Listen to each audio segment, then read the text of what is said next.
Hey, and good afternoon. I'm Angela Brown, and I'm here today with Michael LeClerc from Skyrun Properties. And we are going to learn some really interesting things about how to clean for Airbnbs. Now, I get this question asked a lot.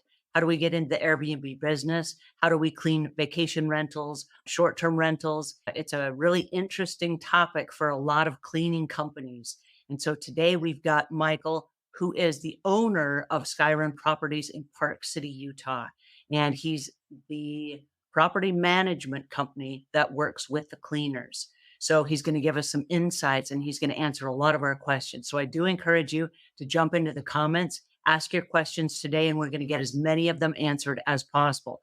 Please help me welcome Michael LeClerc. How are you today? I'm doing very well, thank you. Thanks Thank for you so much for joining us. Tell me about guests that come and have great big large parties. I know a lot of the ski rental areas, you're getting families of 8 or 10 people that come and it's a great big family affair and they're staying at the property for a week. And is there anything that a group can do that's helpful that will be more respectful to the property? Mostly it would be about noise, right? A lot of these homes are in neighborhoods. The neighbors on both sides might be permanent residents. It's a touchy subject in the industry, right? The impact of Airbnbs on neighborhoods. So we send out a good neighbor notification reminding them that you're in a neighborhood. People are living next door. Please respect them. Quiet times. We also put noise monitoring devices in some properties that are more prone, like the larger properties that are more prone to parties that give us indications if someone is above a certain decibel level or is smoking or these kind of things. So the best thing you could do is just try to remember you're in somebody else's neighborhood, in somebody else's town. Try to live like a local, and you wouldn't do that in your neighborhood or to your next door neighbor. And I love that. I love that we are talking about for guests tips that you can use in order to be a better guest so that you are invited back. I know that there was a wedding that I attended in Salt Lake City, Utah earlier this year. And when I went there, now I'm the guest. I'm the guest at the Airbnb. And my family was there. So there were a lot of us at this Airbnb and we were trying to be respectful. But while I was there, I was washing the coffee pot and I didn't break it on anything. I didn't hit it on anything. It was just that it had been sitting on the coffee for so long on the coffee burner that I think it weakened the bottom of it. And when I was washing the coffee pot, the bottom just fell out. And my first thought was, oh no, I just broke their coffee pot, like literally washing it with a damp cloth. And my thought was, this is not my fault. But what do I know? I'm at someone else's property, and the next guest that comes, because we're checking out later that day, the next guest that comes is going to want to make coffee tomorrow morning.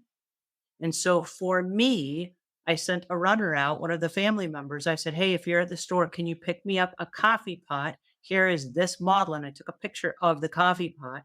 I need a coffee pot replacement before we check out today.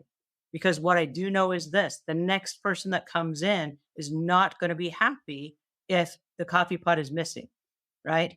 And so we replaced it before we checked out. And then we didn't report it and say, hey, we broke your coffee pot because we'd already replaced it. Now there's a new coffee pot for the next person that comes in.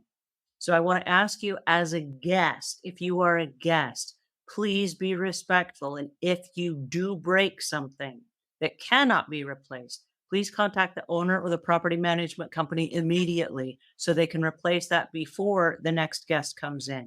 And if it is something you can do yourself, please do. Just like the coffee pot, it's not an expensive thing and it wasn't impossible to find. The Target or Walmart or whatever it was had one. And it was the exact brand. It looked exactly like the one that was there. We were able to do it without getting anyone else involved. If you can do that, please do that so that it's the next guest experience that you're helping so that you don't get the bad ratings and reviews. Stuff like that happens all the time. And really, you went above and beyond, honestly. I mean, from our point of view, just let us know.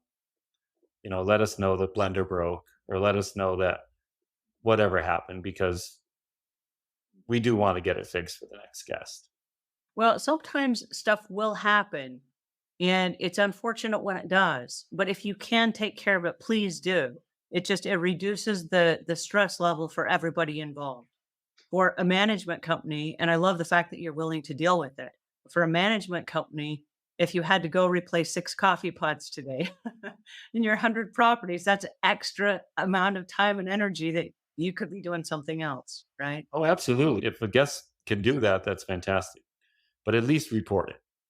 Yeah. Alrighty, our time is up for today. Oh my goodness, I can't believe how fast our time has flown. And this has been absolutely joyous. Thank you so much, Michael LeClerc, for joining us today, for all of your insights and wisdom. Please tell our listeners where they can go to find you. Yeah, we're easy to find. We're in Sky Run, Park City, Utah. We manage properties in Deer Valley, Park City, and the canyons. So we live in a beautiful place, and come visit us sometime. Love to have you.